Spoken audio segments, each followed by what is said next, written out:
people of YouTube. I am back, like I said I would be, for the final video of our July the 13th series. Celebrate, I actually did it, I made it happen. Yeah, so pretty much I am back today to do my final part of the series. Today, we are going to be officially ranking every single Friday the 13th movie. I had planned this to be a bit more of an ambitious video, very similar to my Smiling Friends ranking from like a month ago. But honestly, I'm just exhausted. I made like a little community post like yesterday at time of recording, basically just saying like, I'm tired. I have a lot of cool stuff in the works, but I need kind of a break. I've been posting back-to-back weeks all summer long, every single Friday. I mean, it was Tuesday, but now it's of course Friday. So today we're gonna be taking it a little bit chill, giving me a bit of a rest. As y'all can tell, my voice is like shot. I worked a full 12-hour shift today, just talking nonstop. So I'm exhausted, but I do want to rank these films. I love them very much. I feel like I have a great passion for them. So I'm trying not to let this whole exhaustion get in the way of, showing my love for these movies. So with that being said, let's get right into it. If y'all saw my Jason design ranking from 2 weeks ago now, you basically know what this is going to be. We're doing a tier list. And then at the end, we're going to move the tier list around to do like a official ranking. So yeah, be excited. All right, so I should be a little bit smaller now. As y'all can see, we have all the Friday movies right here, organized nice for us on this tier list. I am going to add, let me see. So basically, as y'all can see, we have double S column or row, which is like amazing, beyond perfect. We have the S row, which is like wonderful, great, awesome, amazing. A row, which is like really good. B, which is like average, it's okay. C, a little bit below average. D, not that good. F, bad, actually like bad. So let's kick things off first with the original Friday the 13th film. And this one is kind of a weird one to talk about because I did a whole video essay on this, and obviously I think it has a lot to offer. I think it is a very interesting film, but in terms of being a well-made film, not my favorite. And I think for that reason, it goes for me in the B tier. So this is a movie that, full transparency, just, I don't know, it has really great moments, but it also has really weak moments. I like Pamela Voorhees as the killer. Well, I'm Mrs. Voorhees, an old friend of the Christies. I like a lot of the imagery here and some of the shots, but I'm just not a big fan of the actors, I guess. I don't think they give great performances. I don't think they're some of the most interestingly written characters of the entire franchise. And I feel like this one just kind of, it feels in some ways like a real ripoff of Halloween and Psycho without a lot of the artistic flair that made those films so great. So I put it in the B column because it just could be better. There are films in this series that literally do what this one does, but just better. And while I think it's interesting, I don't necessarily think it's a great film. It's a very low budget, very first film from a director kind of movie in what I would say is a bad way. Still a big fan of this one though. It's just, for me, average in terms of the Friday series. Okay, so moving past that pretty quickly, we can get into part 2, Friday the 13th part 2. And I will say this one, like I just mentioned, there are films in this franchise that take what was done in part 1 and just build on it and make it better in basically every single way. Part 2 is that, it is that to a T. This is literally just part 1, but with a lot of the filler cut out, with a much more interesting editing style, much more interesting characters. And while Jason himself is not the most interesting antagonist, I feel like for what this movie is, he really works. So for me, part 2 is going to be just that little bit better than part 1, and it's going to go to A tier because that's awesome. Okay, going from there, we have Friday the 13th part 3. So if you saw my Friday the 13th video essay from last week where I covered basically the whole franchise, you would know I have issues with part 3. I don't think it's a terrible film. I don't think it's like horrible and a complete failure of like what a Friday film should be. But I feel like this movie could have honestly just done a lot better with its handling of Jason. I don't like the whole idea that he assaulted the final girl here. I think it's weird and not in line with his character. I also feel like this film just has a very boring set of teens and a very kind of forgettable final girl. Not to mention that the location here, basically just like this barn that looks a lot like a studio backlot, like very obviously, just does not do it for me. So in my view, part 3 is not horrible. It's not like trash, but it's not my favorite. And for that reason, I put it in C. So moving on from there, we have Friday Part 4, which again, if y'all saw my video from last week, you know, is a movie I kind of love, like on all levels. I just think this is a really well-made film overall. I know that one of like the director's main goals with this was to make the best film possible with the source material. So I feel like he definitely succeeded in that goal. This is one of the most well, I would say, presented Friday films. The acting across the board is fairly solid. The characters are fairly memorable. Jason's design is great. Jason's performance is wonderful. And I really do love what is done here with having the cast of teens and then also Tommy, who's like your emotional core to the film. And then the teens are like, you know, just there to get picked off basically. Overall, this is just a really memorable Friday film. I think easily like the one that feels to me most like definitive Friday, at least before Jason is revived. It just has like everything you could want from a Friday film. And that's not to mention that I think on a commentary level, this is a very interesting movie that comments a fair deal on like gender, the transition from childhood to adulthood. Jason acts as like this regulator of that transition and tries to prevent Tommy from like becoming an adult in this film essentially, which I think is very interesting, even if it was like probably entirely unintentional. So for me, this one, obviously, as should be clear, easily goes to double S tier. Like this is literally one of my favorites. We will talk about where it lands in the ranking at the end of all this. And going on from there, we have Friday the 13th Part 5, a very underrated film. I would say a lot of people cite this as like one of the worst Fridays, mainly just because the killer isn't Jason. It's, you know, like this paramedic guy, Roy. And I don't love that. I think it's like a weird twist that makes no sense. But so much of this franchise just doesn't make sense. So like, I can only be so mad at that. And then to help, the craziness that is that twist is only matched by the craziness that is the rest of this film. Like Friday Part 5 is nuts. All the characters are insane. The direction is like insane. Just everything. Everything is wild. It's a very like sleazy movie, but also weirdly wholesome. Like I enjoy characters like Reggie, who's like basically your replacement Tommy Jarvis here. And he's very much like a Corey Feldman in Part 4 type character, but he's in this movie that's easily the most like just weird and like sleazy of the series. It's directed by a director who, you know, his prior work was a different type of entertainment, I'll say that. And it shows, it really does show.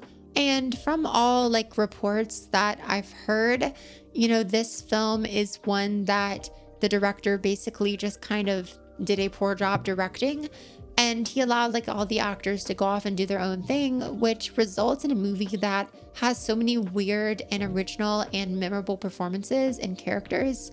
I think the little old lady that rides around on the motorcycle with her son, so strange, bizarre. I love her. She definitely sticks in my mind. Also, Demon, who's like the older brother of Reggie. He's very cool, older brother. And then he has just this very over the top scene where he, you know, perishes in a bathroom after like singing a song with his girlfriend. Ooh, baby, ooh, baby. It's very weirdly wholesome, but also bizarre, which is a great way to describe this entire movie. So for that reason, controversially, I put Friday Part 5 in the S tier. This is a pretty amazing Friday experience. I know it doesn't have Jason, but I feel like if you enjoy these movies for what they really are, which is just like insanity and ridiculousness, it's pretty hard not to love this one because it is just so insane. And I feel like in its insanity, it's hard to criticize it really, because I can see what Friday 2 is going for, and I can say, like, you know, it falls short in some respects. Like Friday Part 2 is a very short film. It is edited in a pretty good way, but there are also very repetitive edits in that film. And so I'm like, it kind of falls short for that reason.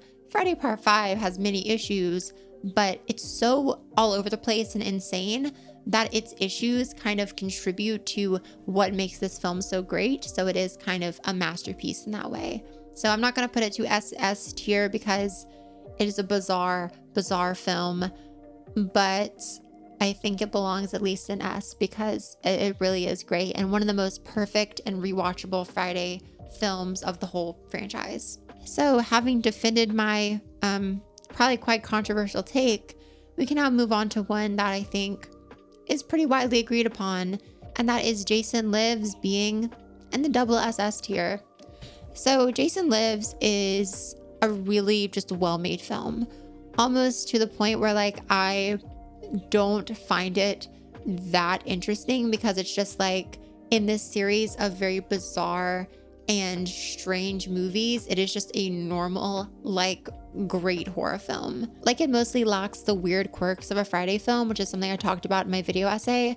It's still amazing though. It just doesn't really feel like a Friday film because it's like, you know, legitimately good. It is a very smart film with a lot of like meta commentary and stuff, which I really appreciate. And I think the script is very sharp. I think this does a good job of bringing Jason back and establishing him as a threat. And there are aspects of this film I don't love, like certain jokes that don't land. But for every joke that doesn't land or scene that I feel like could have been better, there's one that's like top tier of the franchise. Like this is just a really, really well-made film. And I feel like there's not much more to say about it than that. I guess just to talk about some more particulars of the movie, Tommy Jarvis in this is great. The actor that plays Tommy in this, Tom Matthews, I believe, does a really good job of just being a great like leading horror man, almost on similar vibe of like a Ash Williams from Evil Dead or something. I love the, I guess love interest, but really like very capable final girl of this film, Megan, and her relationship with her dad, who's like the sheriff of Forest Green, which is this town that has, you know, kind of come over and been painted on top of Camp Crystal Lake in the aftermath of all the Jason stuff. And I just feel like she's very well written, especially for a Friday woman. Like she's not, you know, doesn't fall into the usual like pitfalls of a female character in a Friday film. She's not like just this object, which I really do appreciate. I think she's pretty well written for this franchise, and I genuinely enjoy her. There are some good like side characters in this. I feel like the old gravedigger guy is pretty cool. I feel like some of the teens are pretty good in this. I like Court. He's very like hair metal 80s. Alice Cooper fan, and I think he's just so over the top, and I feel like he works for that reason. Your mother own a sewing machine, kid? Excuse me? But none of the other teens are like insanely weird or have weird like quirks, which isn't what this film demands. Like I said, it's a very like regular horror film in a way that the other Friday films are not. So it doesn't really need those weird characters and doesn't really thrive off them like a Part 5 would. But yeah, I feel like it still works because, you know, this is just going for a different thing and it's doing it very well. So yeah, that's Jason Lives. Very easy double S tier placement. This is probably like on a filmmaking level, easily the best of the Friday movies. Moving on from Part 6, we have Part 7, The New Blood. This is basically like Carrie versus Jason. This is Kane Hodder's first performance as Jason, and I feel like those are the main two reasons this film is memorable to me. Kane Hodder is an amazing actor just in general. I think Jason will forever be his defining role, and there's a reason for that. He's easily the best Jason performer of all time. And in this film, he gives a performance that is so physical and so admirable. I think just like on a like stunt level, like he literally lit himself on fire for this and does a crazy fire stunt. And then like a whole like drag out, like beat out, like fight with the final girl, Tina, who basically has like telekinesis in the final act of this film, which kind of finishes the transformation of Jason from this hulking guy that we saw in the first few films into this real like undead, almost universal monster type figure.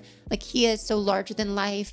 He doesn't seem like he can be hurt. He is like just this icon of horror now, and I feel like so much of that is due to Kane Hodder's performance. In terms of the final girl, Tina, here, she is one of the better ones in the Friday films. She's pretty capable.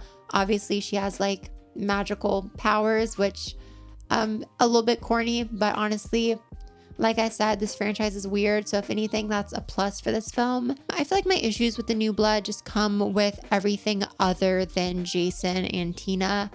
I feel like the cast of teens in this are incredibly forgettable, some of the most forgettable of the whole series. I feel like the kills in this are super pared down, and I know that's like a product of, you know, regulation and being told they couldn't show certain stuff, but still it results in a film that just has like less interesting kills than other Friday movies, which like I have to dock points for that, you know, it is what it is.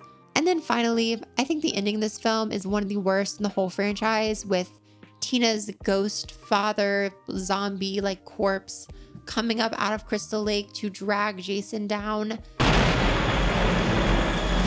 And I guess she like resurrected him with her mind powers. It's just odd. It's very odd. I don't know why that was included, why Jason could have been defeated in like a much more interesting or just like tasteful way. Like her dad like beat her. Why is he like saving the day? I don't get that. Honestly, New Blood is one I feel pretty mixed on. Amazing Jason design, amazing Jason performance, pretty solid final girl, but overall kind of a lacking film. And for that reason, the highest I can really put it is in the B row. It's average. And honestly, it's average in a way very similar to the first Friday, because where that movie had great highs and really low lows, this movie has like the exact same. Like there are great moments, there are great elements, and then like really below disappointing elements. Okay, now we arrive to Jason Takes Manhattan, a movie I don't like. As I said in my video from, again, last week, I really don't enjoy this film, and it's for a reason. It's just not good. Like, this is a bad movie. It's not the worst thing ever. There are parts I like, mostly when Jason is in New York. But this movie is just, I don't enjoy it. It's going in the D row, as you can obviously see.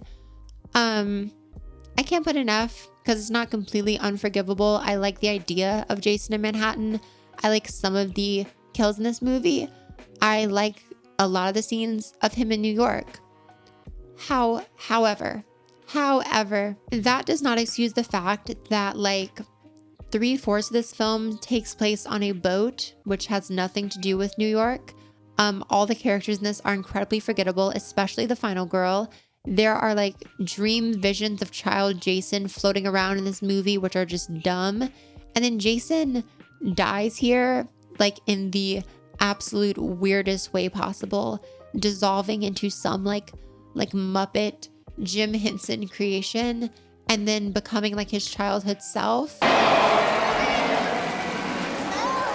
feel like this is such a bad ending for Jason. And if this is how they plan to close the franchise, like if this is what they had ended on, I would dislike this movie even more, because it would really like piss me off. I'm not going to spend forever talking about this. It's not my favorite movie. That is what it is. I don't like negativity. It's in the D row, so live with it. Okay, so we are now out of the Paramount Jason films, the Friday the 13th series main. And now we're getting into the New Line Cinemas movies, which there are 4 of them. I don't know if the remake is New Line. It might be. I know it's Platinum Dunes. I don't know if that's like new. I don't know. I don't know these things.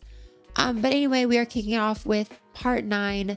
Jason Goes to Hell, the final chapter, the final Friday. Sorry. God, these all like blend together. Okay, final chapter is a weird one. So I think the intro with Jason being like faked out by this FBI woman who like is undercover as a teen, and then Jason just gets blown to pieces, is one of, if not the best openings to any of these films. Like, it is so good, and it sets the ground for an amazing movie that just doesn't come together. But there are elements of that genius throughout the film. I feel like Jason should have been in this more. That's what everyone's complaint with this is. But I do enjoy a lot of the effects with his like essence or soul going into different people's bodies. And then this is just a very solid effects driven film. I just really do wish like we could have seen Jason more. I think with more Jason, this would be a very appreciated movie because it does kind of go there in a way that other Friday films just didn't or couldn't because they were so heavily regulated by the MPAA. But yeah, I feel like the complaint with this one is gonna be that there's not enough Jason. I honestly, if I can be real with you, I didn't have a chance to rewatch this for this ranking. It's been a while since I've seen this one. I don't remember that much about like the final girl, the main characters. I just do kind of have a soft spot for this movie. I feel like there are great side characters here. I like Creighton Duke. He's like so ridiculous and over the top in a perfectly Friday the 13th type way. And then I just do love kind of the atmosphere here. I think some of it is very cool. But honestly, this isn't the greatest film ever. For that reason, it's gonna go into C. I can't put it much higher than that. And from there, we get into Jason X, which I always forget came right after and before Freddy versus Jason. Like, just a weird timeline for these films. But yeah, this is Jason Goes to Space.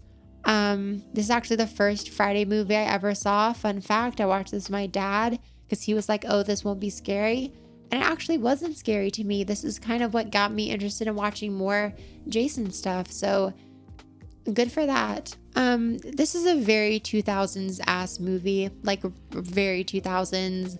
And feels very, I'm not the first person to have said this. It feels very Joss Whedon-y, in a bad way. I feel like, it's just very like CW show, sci-fi original vibes. I'll be back on my feet in no time, as soon as I have some. I'll get right on it. And I think Kane Hodder gives a, as always, wonderful performance as Jason here. I think the Jason stuff in this movie is cool. I like seeing him become a cyborg. Like, I'm not ever gonna hate on that. But honestly, I'm just not in love with this one. There aren't any characters that I really enjoy. The sci-fi world here isn't original or interesting enough for me to really like it or remember it. And I feel like in taking away this franchise from Earth and, you know, by proxy Crystal Lake, I feel like you just lose something that is so inherent to the Friday series. So for me, Jason X, I have to put it on the same level as Jason Goes to Hell. It's a C tier for me. Sorry, not sorry. All right, and so now we're into Freddy versus Jason, the crossover of like the century in horror. Basically, I'm still amazed some days that this even got made because like films like this just don't happen. Like Alien versus Predator, Freddy versus Jason. Those are two films that I'm like, could that even be made today? Like, I feel like rights are such an issue all the time. And they don't really make fun movies like this anymore. I don't love the Jason performance in this, but it's serviceable. I wish that Freddy and Jason would have fought more in this. But honestly, I do enjoy this film. I think Freddy is great here. I feel like he's being his best self. I feel like Jason is serviceable enough, does a good job in this film, and gets across, you know, the Jason vibe pretty well. I feel like also this is just a really fun, like mid-2000s film. This is very 2000s in a good way, in a way that Jason X was like 2000s in a bad way. This to me just screams like summer 2003. Like, I don't know, it's dated in all the best of ways, I feel like. Come on, get real. You're not even scary. You're not even scary. And you bet your ass, if I could go back in time and watch this like on release date, I mean, this is probably the Friday film I would go back and watch in the theaters. Like, I don't know. It just feels like you had to be there. This would have been like such a monumental like horror moment. I wish I could have experienced that like in real time. Yeah, this is a pretty well-made film. I think it's just like a solid movie. It's not like weird and strange in the way that other Freddy films are, but kind of similarly to Jason Lives, it's just a well-made film. So for me, it gets pluses for that. I don't think the cast of teens in this are all too memorable, so that's not my favorite thing, but I mean, you know what you showed up for here. It's Freddy versus Jason, and that is what you get. So I can't really be disappointed. They have a great, wonderful fight at the end of this, which to me like makes the whole film worth it. It is bloody, it is violent, it is drawn out, and I feel like it's the perfect combination of these two characters that I personally wanted to see going into a Freddy vs. Jason film. For that reason and a few others, it is going to advance to the B tier with some films that are kind of mixed bags, but genuinely Freddy vs. Jason is more so just average, kind of across the board. So kind of a different type of B placement. Yeah, what can I say? Okay, and then finally we are closing it out with, sadly, the remake. Look, I know a lot of people do enjoy this remake. I enjoy parts of it. I think Jason is very intimidating in this. I think he's very physically imposing. But for me personally, just the vibes of this remake are like bad. It just has bad vibes. This is like late 2000s. This is very like Transformers. It's by Michael Bay's production company, and it has that like Transformers vibe. By which I mean to say it's very sexist in a way that I think even these other films, which a lot of them are very sexist too, like they are just not. This is a film that feels like it kind of hates women, or at least views them as like objects. I don't really know about defending that more. Like it just is what it is. This is my personal ranking, and I don't like how this film presents women, or like just I don't like the energy of this film. It's not my favorite, and I get that people enjoy this one and think it's good because Jason is like different in this, and he like sets traps and is this more like thoughtful type villain. And yes, that's true. But for me personally, I don't get joy from watching this film really. So that's how I'm feeling. Yeah, it's gonna go in the D row for me. Sorry, not sorry. Okay, so finally we are going to organize all of these films in a proper ranking.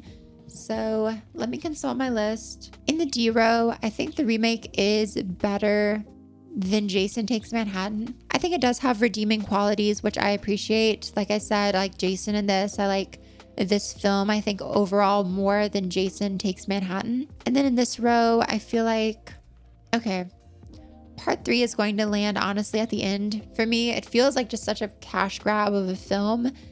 I feel like it feels so small scale and cheap. And then also, like I said, I don't like the cast in this. I don't think they're that good. I also really hate Shelly. I don't know if I mentioned it yet, but I hate Shelly. Shelly is like the god. Shelly annoys me to no end. Like he is. I just want you to like me. And the worst part is people are like, oh, Shelly, like he's so relatable. No, he's not. Okay, going on from there, we have Jason X. Yeah, I'm comfortable with that being right there. And I do like Jason Goes to Hell a bit more, if only because it has one of the most amazing cold opens of this entire franchise.